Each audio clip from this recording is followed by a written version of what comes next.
Perhaps nowhere on earth has there ever been a group of people more versatile than the monks of Europe. They were physicians and scholars and agriculturists and inventors. And they, perhaps more than any other group, is responsible for helping to save Western civilization. Let's talk about that today on The Catholic Church, Builder of Civilization.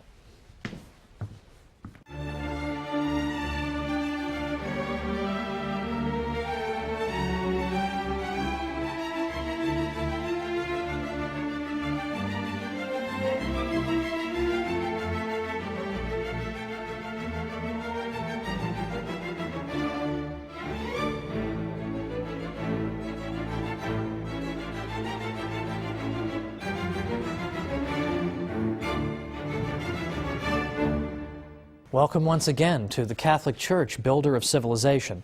I'm Thomas Woods. Today it's the monks who helped to save Western civilization. Now there's a small publishing industry out there of books called How So-and-so Saved Civilization. This group saved it, and that group saved it. The monks deserve this title, ladies and gentlemen, the monks. Even the Irish, who are sometimes credited with saving civilization, did so in large part because of their monks. Who were these people, after all? They were monks. Well, I don't want to assume any prior knowledge. Who are the monks? What are they doing? And how did they save Western civilization? We already see in the 3rd century a tradition whereby women religious, we would call them, began to live together and share the same spiritual and prayer life and dedicated themselves to the care of the poor and the sick. So it's very easy to see in that the tradition of convents and the life of the nun. Also in the 3rd century we see a tradition among men to be hermits. The hermits were people who forsook everything, who pursued absolute solitude in order better to commune with God and to hear Him and to pray to Him. St. Anthony of the Desert in the mid-3rd century was a classic example of this. He lived to be over 100 years old, and he went out into the deserts of Egypt. The hermits typically lived completely alone. They would gather on Sundays to worship God, but otherwise they kept to themselves. And they tended small vegetable gardens to support themselves, or they made baskets, but otherwise theirs was a life of extreme solitude. Now, in a certain sense, this is all well and good, and the Church has never altogether repudiated the tradition of hermit life. In fact, she's had a pope who was a hermit in the 1290s, Pope Celestine V. But right away, there were critics of the hermit's life, because the hermit, who lived apart from anyone who could provide him spiritual guidance, sometimes engaged in spiritual practices that were, well, rather questionable. Some of them engaged in, shall we say, penances that were exaggerated, or some of them would go out of their way to wait until food rotted before they would eat it. And this type of thing would go on, and a good many Catholics began to argue that this is not a healthy thing. This is not what God intends. This is not what Christ is calling you to. For example, in the Christian East, St. Basil the Great repeatedly said that the life of the hermit is not the Christian one, ideally, because what we should be doing is living among our fellow human beings, ideally. That would be the best solution. The monks should live in solitude, but in a sense a kind of communal solitude, with other monks, with other people who have in effect retreated from the world. Now it's important to understand the monks are not saying that the world is evil, therefore we retreat from it, or that spaghetti and meatballs and an ice cream sundae are all evil, so therefore I want to deprive myself of them and eat more simply. To the contrary, because Catholics believe in the goodness of the created world, what the monks are saying is that the world is wonderful, it's a great thing, it's filled with a great many delights, and that's why it's such a sacrifice for us to give them up to show how much we love God. One of my friends has sometimes explained it this way: it's one thing to bring flowers for your wife. It's quite another to bring her flowers on a rainy, miserable day, when she knows it was just an unbelievable ordeal for you to get those flowers and get back in the car and keep the vase from spilling over in the car. I've had plenty of experience with this, folks. This is exactly why the monks made sacrifices, to show how much they loved God. In the West, it was a man named Saint Benedict who argued that we need to have monks who live in a single place, and they live together, and they have the same spiritual regimen, and they live under the authority of an abbot. St. Benedict composed something called the Rule of St. Benedict, which was in effect an outline for how a monastery should be run. He wrote this around 529, and with the passage of time, this became the model for organizing monasteries. A monastery, of course, is where the monks live. And St. Benedict argued that the monks should live penitential lives, it's true, but not lives that are so penitential that it would disrupt their spiritual lives. We don't want that. We want them to live at the material level of about the average Italian peasant.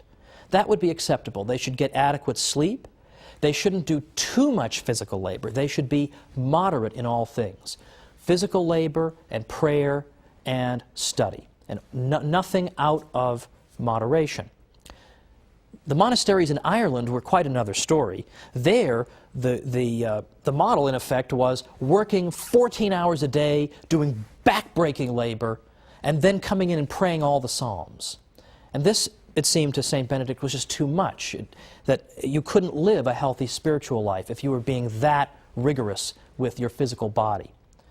Now, it should be mentioned, by the way, that the Irish monasteries attracted people from all over. They couldn't house them all, so they must have been doing something right. But this was St. Benedict's model. It was flexible, and it seemed to understand human nature very well. And it turns out that St. Benedict and his monks played an essential role in saving Western civilization at a critical moment and building up important parts of it.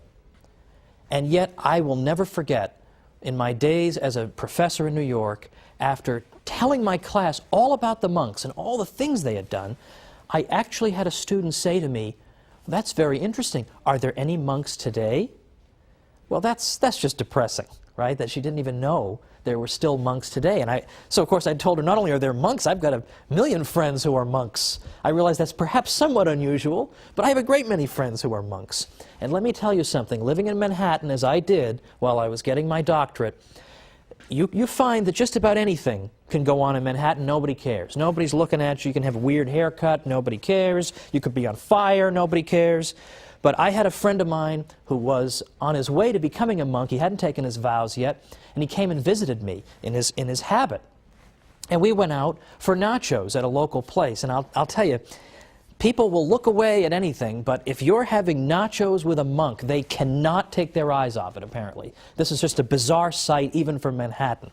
So, unfortunately, the monks don't have the high profile they once did, but they deserve our respect. Because, after all, what did the monks accomplish? Well, for one thing, apart from just copying texts, which we all know they did that laboriously, but they also did a lot of physical labor. For example, they cleared and reclaimed all kinds of land in Western Europe. Because what often happened is that people wanted to donate land to the monks as a good work. That's wonderful. Look at what I'm doing for the monks. But people would typically give the monks really crummy land. They want to help them, but they don't want to help them that much. So the monks often found themselves having to deal with land nobody really wanted. And a lot of times it was swampland. In those days, I mean, obviously a swamp has no value. It's just a source of pestilence. The monks would dike and drain the swamp and make it into fertile land.